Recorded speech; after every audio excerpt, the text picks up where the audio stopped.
আসসালামু আলাইকুম। বরাবরের মতো আজকে একটা নতুন টপিক নিয়ে হাজির হইলাম। আজকে একটু গুরুত্বপূর্ণ বিষয় নিয়ে আলোচনা করব, সেটি হলো আমাদের নিজেদের সম্মান, মান। কথা মানহানি। অনেকে আপনার কথার মাধ্যমে, ব্যঙ্গচিত্রের মাধ্যমে, সোশ্যাল মিডিয়ায় বিভিন্নভাবে আপনার মানহানি ঘটাতে পারে। তো সেক্ষেত্রে আপনি কি করবেন? তো আগেই বললাম, মানহানি দুই ভাবে করা যায়। একদিকে হচ্ছে কথার মাধ্যমে, ব্যঙ্গচিত্রের মাধ্যমে, অন্যদিকে হচ্ছে সোশ্যাল মিডিয়ার মাধ্যমে।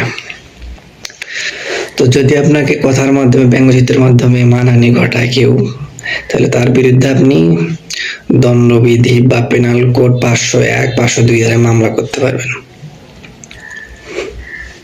এটি জামিনযোগ্য অপরাধ। আর অন্যদিকে আপনাকে কেউ যদি সোশ্যাল মিডিয়ায় মানহানি ঘটায়, ফেসবুকে, টুইটার, ইনস্টাগ্রামে, তাইলে আপনি সাইবার ক্রাইম বা ডিজিটাল নিরাপত্তা আইনে মামলা করতে পারবেন। এটি কিন্তু জামিনের অযোগ্য অপরাধ, অবশ্যই মাথায় রাখবেন বিষয়টা।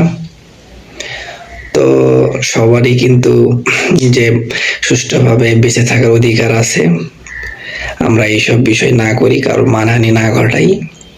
ভিডিওটি ভালো লাগলে অবশ্যই লাইক, কমেন্ট, শেয়ার। এরকম ভিডিও আরো পাইতে পাশে থাকুন। আসসালামু আলাইকুম ওয়া রাহমাতুল্লাহি ওয়া বারাকাতুহু।